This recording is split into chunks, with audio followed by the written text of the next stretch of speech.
So welcome again, and the editorial is related to solution for paddy stubble microbial decomposer not viable, and this is said by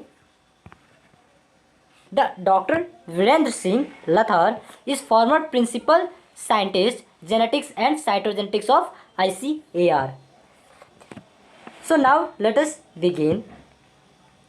It is wrong to promote the IARI microbial decomposer as a solution for the problem of paddy stubble burning. It is wrongly being claimed that the Pusa decomposer can decompose paddy stubble in situ within 15 to 20 days. Even IARI did not claim this, but clearly stated that bio-augmented process of Pusa decomposer may result in mature compost within 60 days of decomposition under controlled experimental conditions in the lab.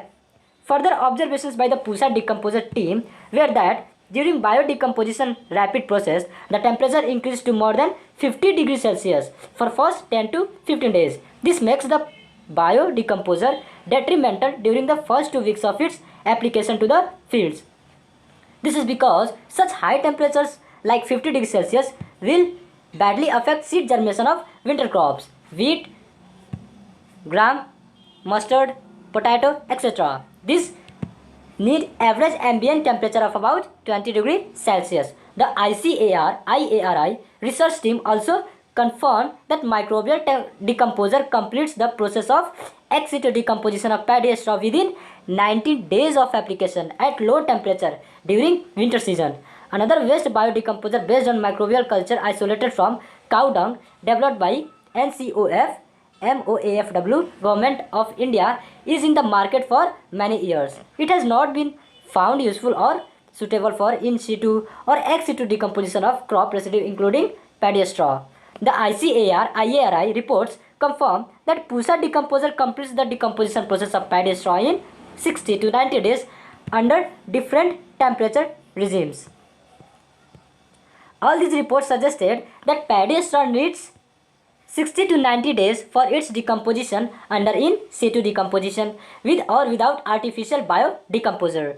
This is not suitable for farmers who get only about 20 days between paddy harvesting and the next crop sowing. In long-term experiments, it was also observed that in situ incorporation of paddy stubble depressed wheat yield, caused yellowing of growing crop and heavy infestation of insects and pests. This may be due to competition for nitrogen among decomposing paddy residue and the growing wheat crop. Government of India is promoting paddy straw in situ decomposition in 2 ways. One, by incorporating paddy straw in the soil before sowing of next crop, and the second one is by direct sowing of crop, though use of happy seeder and other machinery. This increase cost of cultivation for the farmer.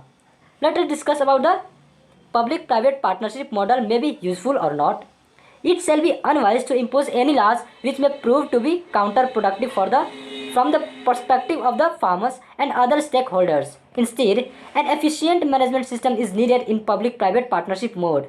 This should be in accordance with Supreme Court's directives to pay ₹100 per quintal to the farmers for paddy straw management. The government ignored the Supreme Court directive. It decided to provide subsidy on heavy machinery to the farmers for in situ incorporation of paddy straw to the soil or collection of paddy straw with the help of balers. Both options have not been adopted by most farmers due to technical and economical challenges like the disposal of huge quantity of collected paddy straw. In India, about 140 million tons surplus crop residues is generated. Out of this, about 90 million ton is burned annually. India has 536 million livestock population with annual dry fodder requirement 530 million tons and 30 PC deficit of dry fodder. This is likely to increase to 40 PC by 2025.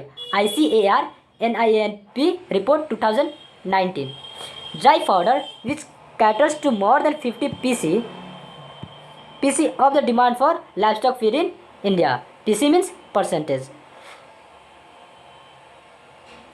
Comprises crop residue. The straw left behind after rice and wheat harvests. The shortfall of dry fodder statewise was reported to as follows: Maharashtra, Gujarat, Jharkhand, Uttarakhand, Odisha, etc. The effort may be supplemented by setting up National Dry Fodder Board for collection of 25 million tons paddy straw from National Capital Region, Delhi, and neighboring states. This may be purchased with investment of rupees 5,000 crores at the rate of rupees 200 per quintal for distribution to dry fodder deficient states. This will prove to be an efficient solution for NCR pollution. This will also generate significant employment in the rural sector. The announcement made by Punjab government for the promotion of new and renewable sources of energy policy to promote biomass and cogeneration based power energy plants is also a welcome step for proper utilization of crop residue, including paddy straw. This may encourage other states' governments to set up biomass based power plants in every district's blocks of major paddy growing areas. So, what is the solution for paddy stubble? So, the conservative farming by incorporating crop residue back to soil through in situ or ex situ decompositing. Utilization of crop residue as dry fodder to meet fodder shortage for animals. Utilization of crop residue as biomass in power plants for energy generation and ethanol productions. So this is what Dr. Virendra Singh Lathar is saying about the stubble burning.